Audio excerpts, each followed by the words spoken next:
This episode was recorded on June 30th, 2 weeks before the beginning of the SAG-AFTRA strike. Women I know who are like, when I first watched this, it was like, I didn't think I'd be able to get through it. And I'm so grateful I did, because it felt like such a, a viewpoint that hadn't been expressed. And so the way we sort of, I think, made people able to sit through the hard stuff is because there was like love and humor around it. Filmmaker Magazine presents Back to One with Peter Rinaldi. Dierdre Friel is an actor. She sat down with me in cyberspace to talk about the work. Is there a typical way that you like to begin your preparation process when you get a new character? Like, is there a typical first step that you take to kind of wrap your arms around this new person that you have to play? So, I mean, for me, I was a theater trained actor, like very theater trained. So for me, it always starts with the script and getting the script. And often now, some projects you get are so high profile, so under wraps, you get only sides, which are scenes for anyone who's listening who doesn't know what those are. Or sometimes they'll just even give you fake sides.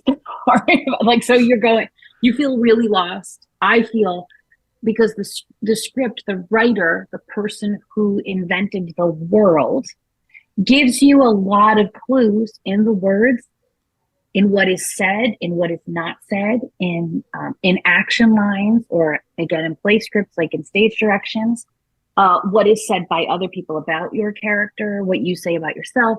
So all of that to me is like a detective. It's like, I'm super into, murder shows and like murder, because like I love detective work, and I think it's very similar.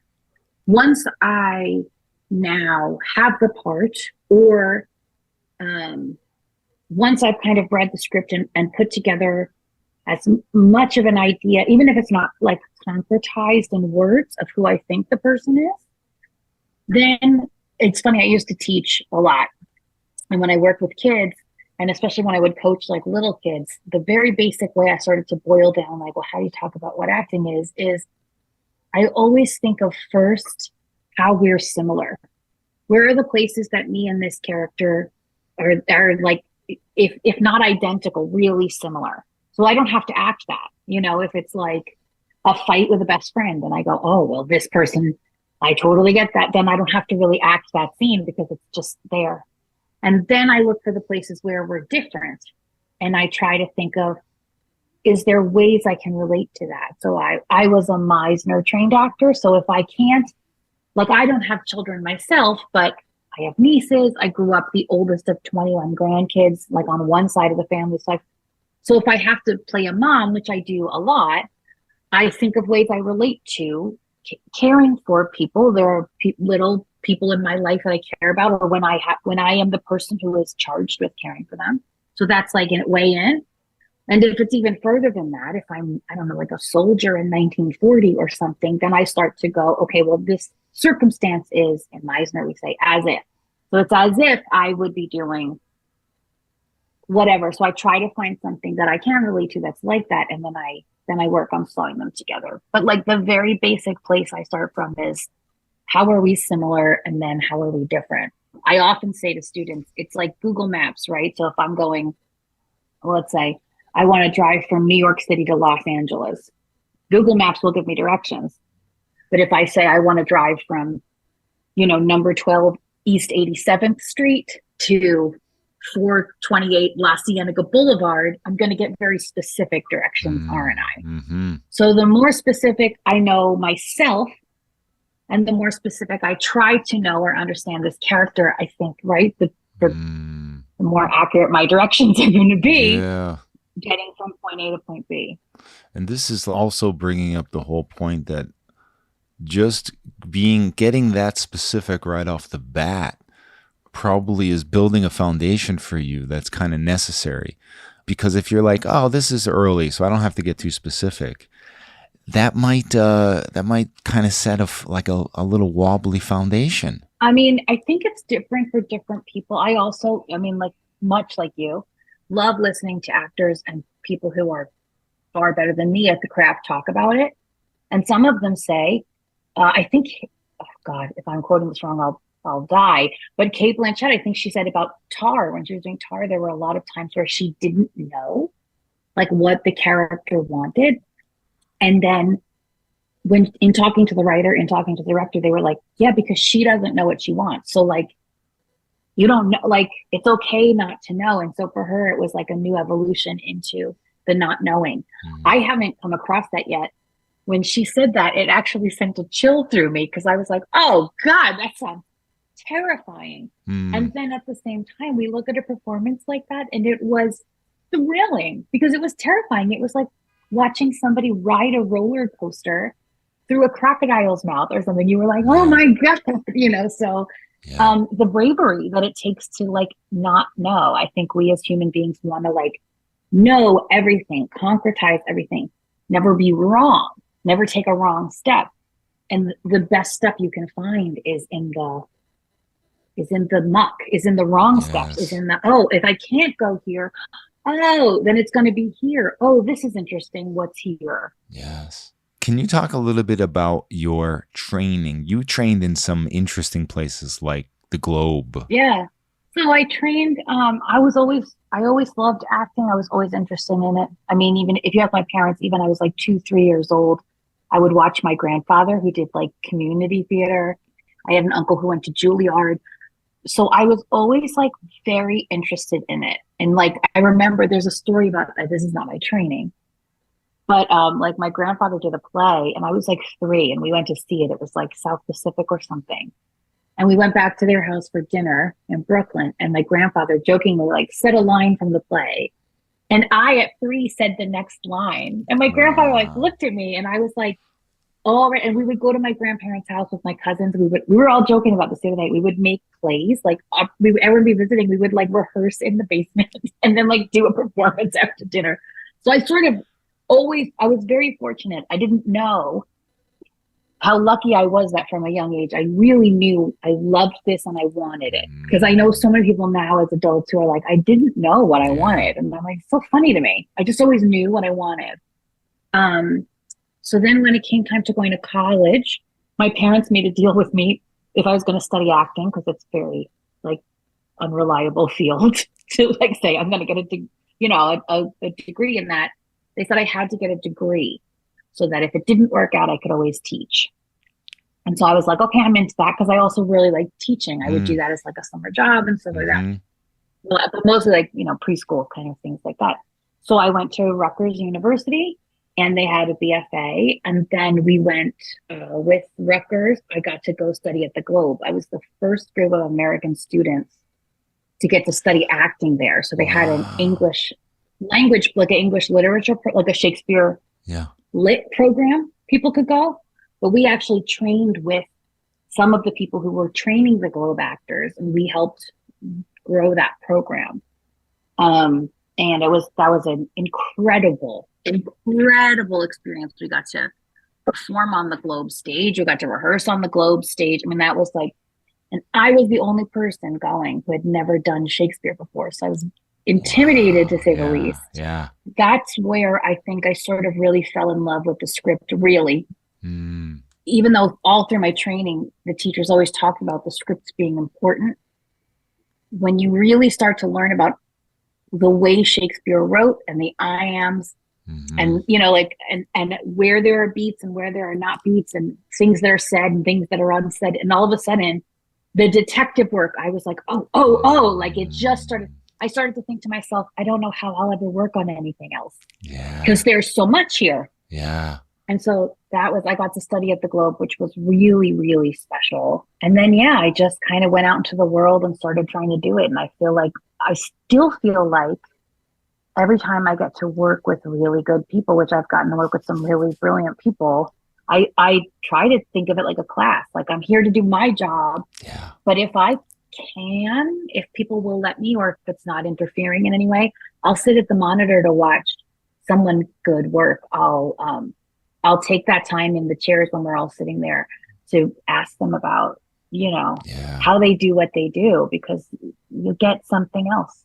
Yeah. I can't remember. I want to say it was like John Gielgud maybe said, good actors borrow, great actors steal. Like, steal anything you can that's Yes. from someone who's better than you. Yes. It seems like, and this is what I keep hearing on this show, that having the Shakespeare training is it just keeps paying dividends in all of the work that you do. It doesn't matter if it's on stage. I think so. So when I was a kid, I did a lot of musical theater. Because it's like what you did in high school and stuff like that, and I really liked it, and I'm a good singer and all that stuff. And my uncle, who went to Juilliard, had done a ton of musicals, and he taught me everything I knew about doing it. And he goes, in good musical theater, we talk and talk until words can't do our emotions justice, and then we sing. And when singing can't do our emotions justice, we dance. And that's how a good musical should be built.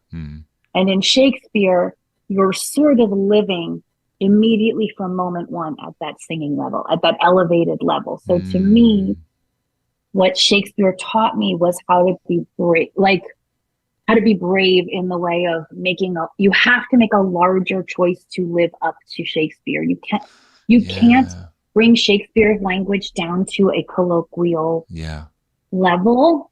You have to live up there. Yeah. I taught at NYU a class that we called Singing for Actors. And it was like actors, people who were like, I don't sing, right? And so I was like, great, I'm going to teach you by the end of this one song that you feel like you could, accomplish. And it starts with the words, what are you saying?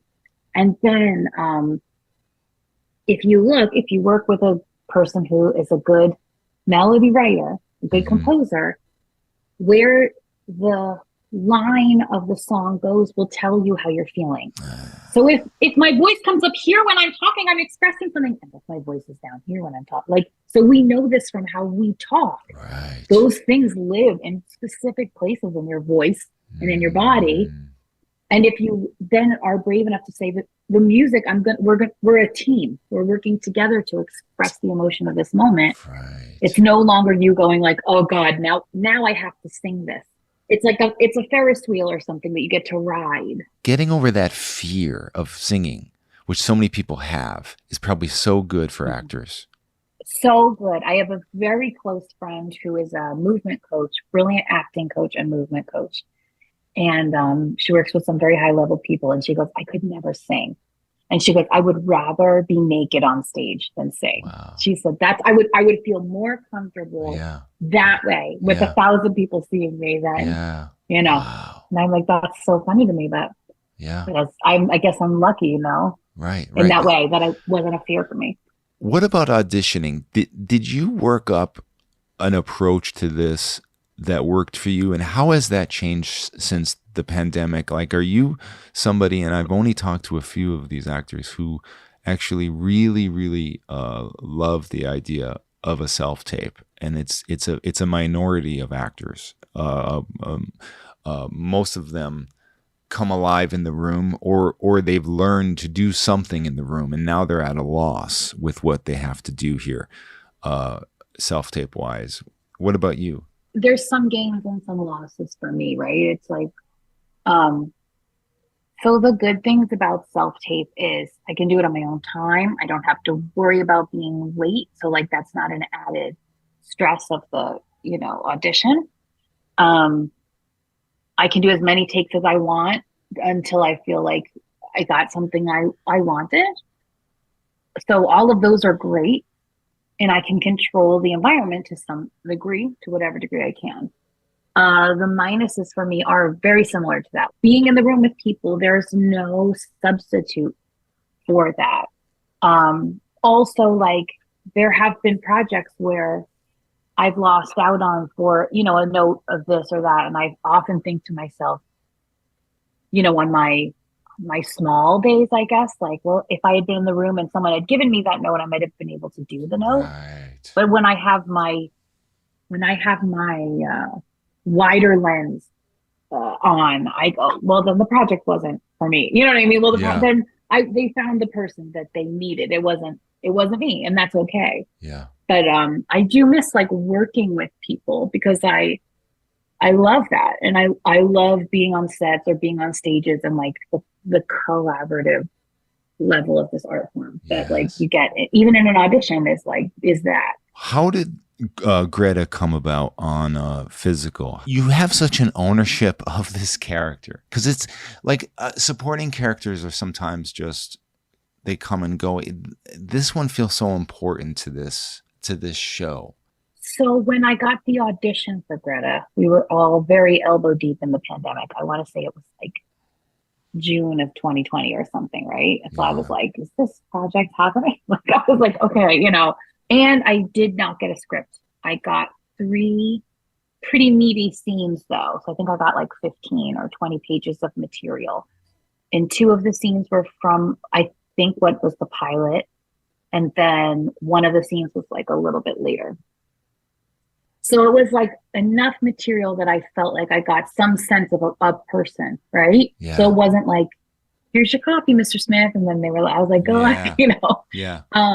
So again, I sort of tried to do my detective work, and the big scene I had to do for the audition was the scene where I want to say it was season 1, episode 4, maybe, where Sheila comes to her and they're in the basement. And she's like, I ate all these cookies and I brewed coffee to cover the smell. And she's like so ashamed of herself for overeating and like being a loser and hating herself and not being able to sort of overcome what seems like a simple thing. And I went, oh God, I understand that person. I understand that feeling.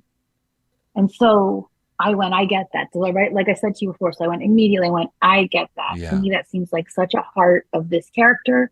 And at times that has been a heart of Dierdre. Not always, but I say to young actors, like, you're like a gemstone, right? So like the facets on top are like what people see, but then there's always that stuff underneath that people don't. And so sometimes that's the bit that you have to pull from. You rotate the stone to show something else. So I went, okay, I have that. I have that in me. I have that part. I understand it. And when I would do the scene, I really didn't even have to like not prepare on it, but like I would just start to say those things. And I felt such empathy for this woman. It just created this behavior in me that was very sad and, you know, and helpless. So then they really liked what I did, and I got to, you know, do some callbacks and everything like that and test, and then I got the part, and that was like wonderful. So when I got the part, season 1 was pretty much written, I'm pretty sure, because I want to say 8 episodes right away once I got it.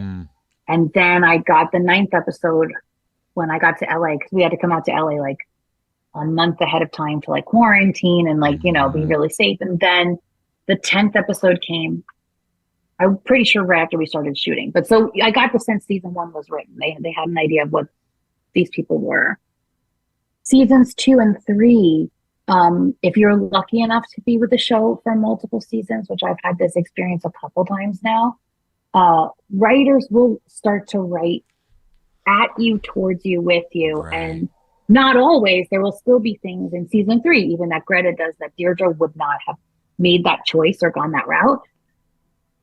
But, you know, you start to become a family. You like each other. You hopefully you get along or you collaborate and you create work together. And it makes everybody's job better and easier and more fun if you all start to figure out where you all go with it, you know? Yes. So, yeah, I've had that experience a couple times. So I do think sometimes they write towards you. But there's a particular tone in physical. How was that established, and did it take some time to understand that? I think that physical is a super unique show in that I have now had an experience like this on several projects where I tend to get cast with funny people, like stand-ups, right? Like people who are like, I am funny for a living. Yeah. But we are tackling semi-serious to dramatic material.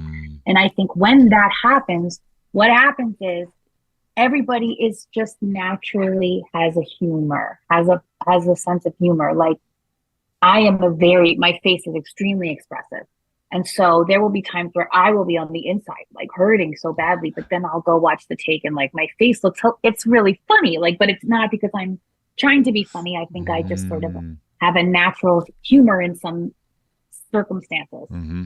And I think that's what they did on Physical. I mean, like Rose Byrne is hysterical. And if you watch Platonic right now, it's so fun. She and Seth are like such a good team, but she's so hysterically funny. And I've gotten to see her do funny things, but she's also beautiful, like a model. So I think also like you don't expect how hilarious she is. Yeah. Rory Scovel is an actual stand-up comic, and he is one of the funniest people I've ever met. Paul Sparks is hysterically funny in this very like sort of not stoic, but like still way. Yeah. Like, but it's just like this humor comes through. Annie Weissman is hysterical, our showrunner. All of our writers are such fun. Like, so you have funny people tackling serious material. And I think that's, so I guess the long answer is there was no discussion of tone. It just started to come together because we all went, oh, that's how we're going to deal with this. Because a show like Physical is, it's hard. You're talking about very graphic depictions of eating disorders. It's very challenging. And I will tell you, every woman I know who has watched it, who has struggled with those things, which by the way, most women in this country struggle with that. I think a lot of men do too. Yep. But women I know who are like, when I first watched this, it was like, I didn't think I'd be able to get through it. And I'm so grateful I did, because it felt like such a viewpoint that hadn't been expressed. And so the way we sort of, I think, made people able to sit through the hard stuff is because there was like love and humor around it. Yes. I think that's true. And, you know, just that from a technical side, which I'm kind of fascinated by, stuff that is shot sometimes with this, what I might call the Jonathan Demme almost looking right into the camera thing. How do you do that? Because I imagine that's kind of hard to do. So Craig Gillespie did our pilot. He's brilliant, right? He did Pam and Tommy. He did I, Tonya. He's done so many things, but like he has a new one. Oh God, I can't remember the name of it, the crypto one that's coming out. It's like, you know.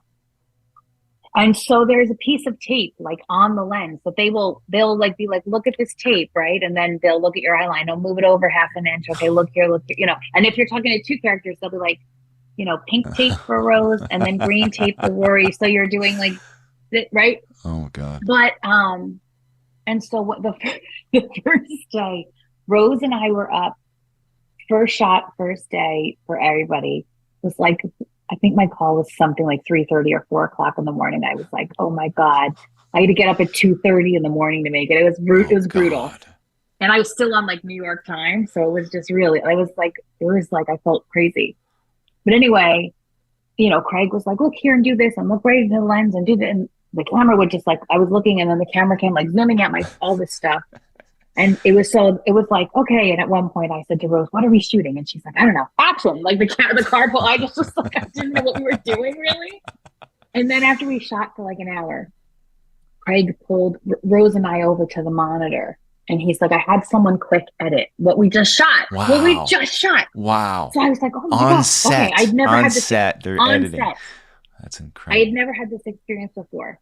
And he pulled up Immigrant Song, Led Zeppelin. Yeah. Right?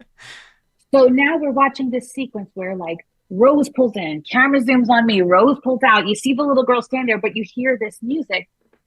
And it immediately showed me like, oh, because most of the stuff I had done before this were like procedurals or things that felt a little bit more standard in shooting. This had like a really particular style. Right. So once I saw that from Craig, it gave me a whole sense of, in the technical aspect, how to use my face and my deliveries in these moments, in these shots. Yeah. And Sebastian Stan's a really good friend of mine, and he's worked with Craig a number of times. And he goes, that is like day one Craig. He goes, he'll do that for you so that you can feel the tone of the piece right away. And it was That's like amazing. a full game changer Yeah. for me. Yeah. Yeah, because like then, but if you have the luxury to edit on set, Right. but like it was amazing to, now I didn't have to waste anything. Now I knew if I was like popping into the car window, like what, you know, it was going to have that fisheye almost effect of like, I was too close. I was in her space too much, or, Right, you know, right. that kind of thing.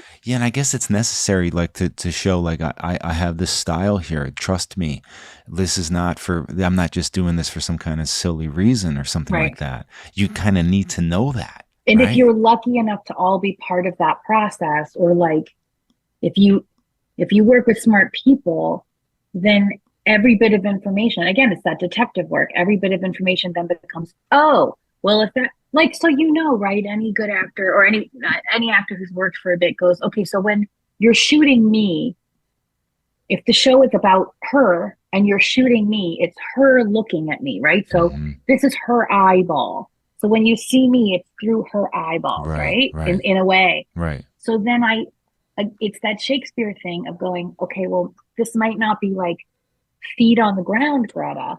This might be elevated Greta. This might be how Sheila perceives Greta in this moment of like, I just want to say I'm so excited to be a little too in your face, a little too enthused. Seeing a monitor, going around and seeing the take that just happened raw, it could have a bunch of different effects on an actor.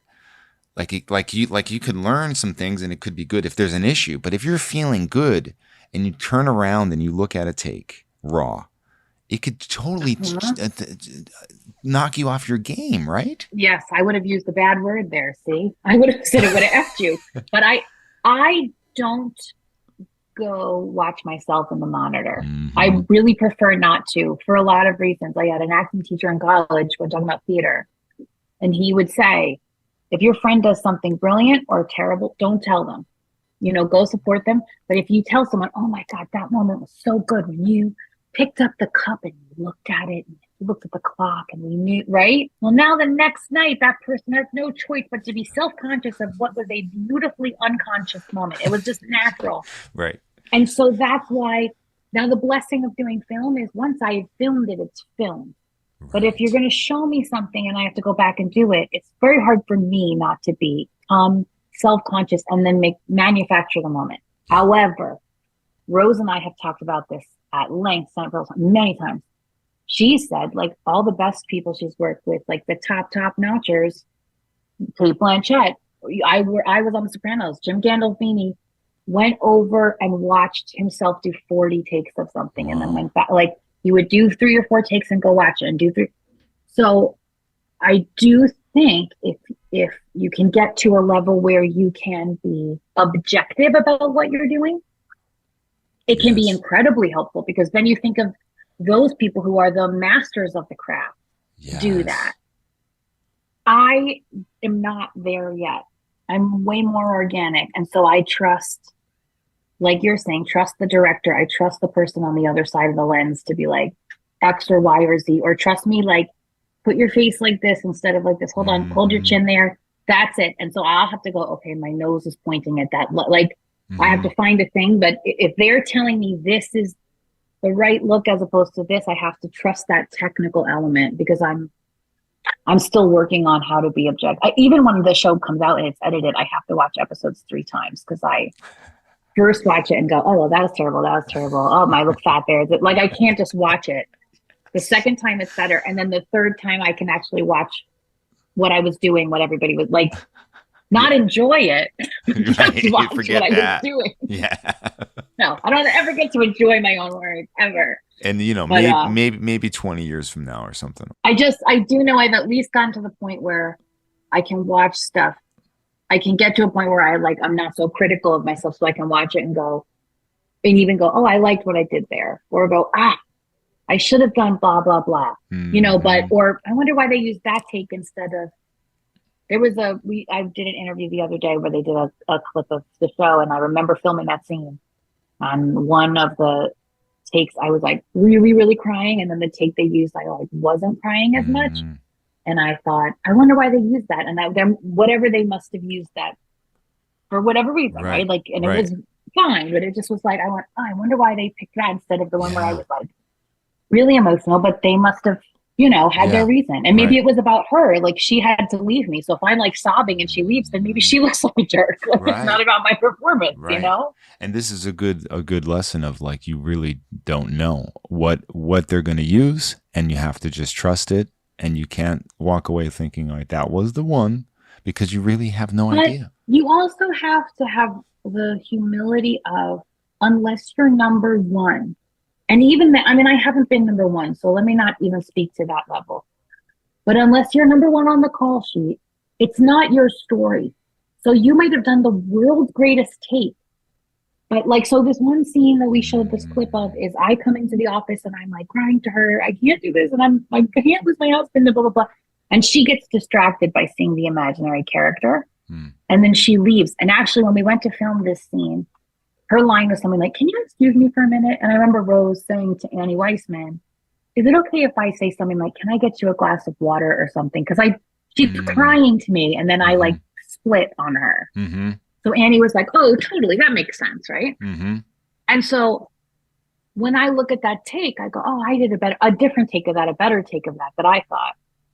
But if she leaves and I'm sobbing, then it's not, if it's her story, it's not my story. Right. I am still there to serve her story. Yes. If it's a scene that I'm in that she's not in, then maybe that scene is my story, and then that's different. Right. But in the scenes that I'm in with her, it's her story. Right.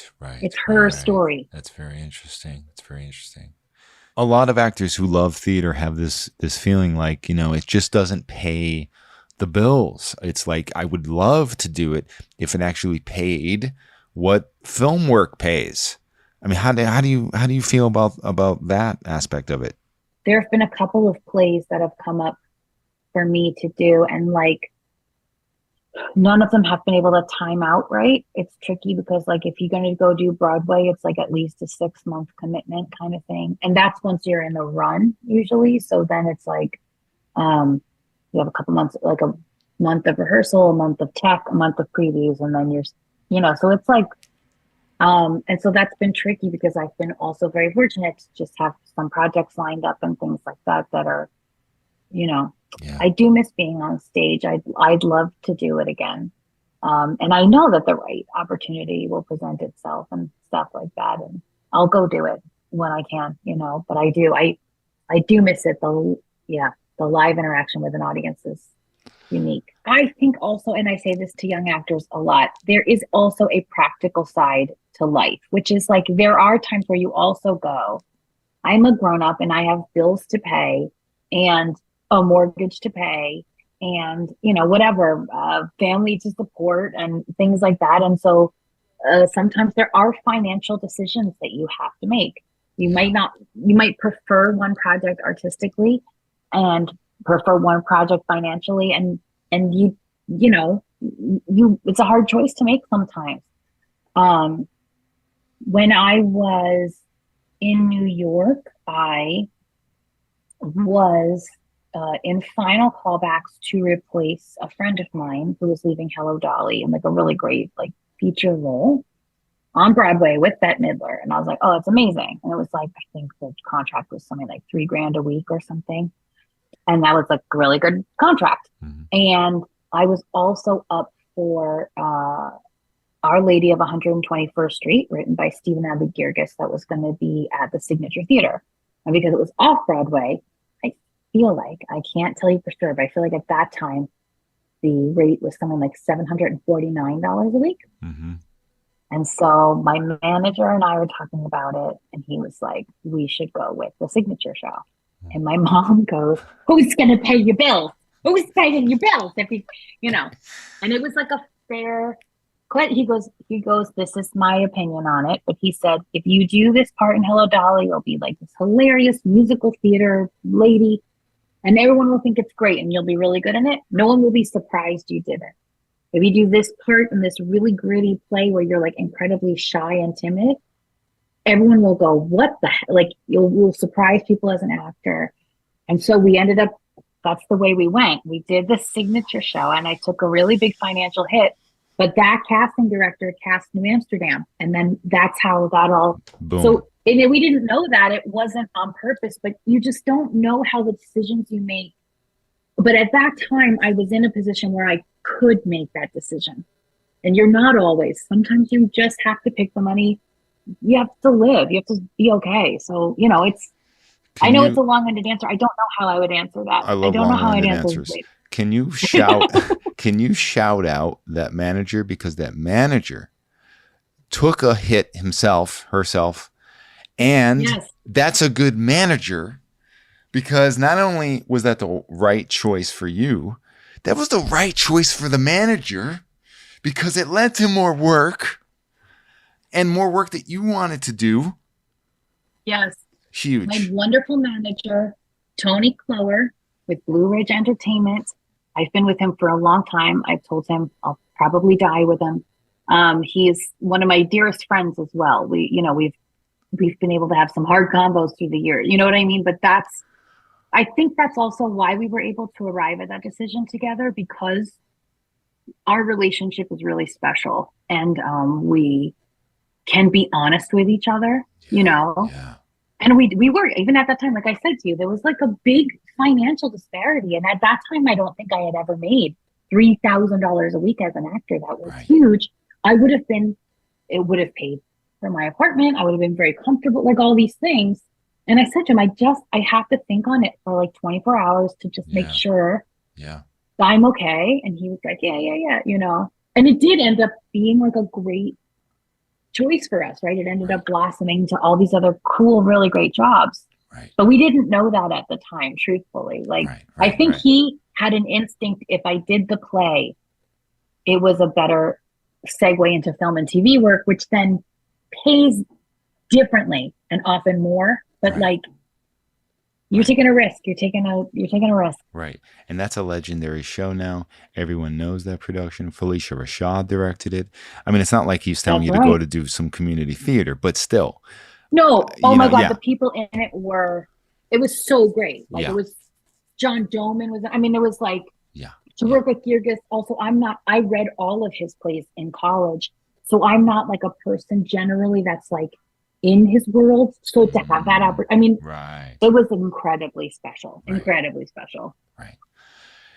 Dierdre Friel, thank you so much. Thank you for having me. This was such a cool chat. Thank you so much.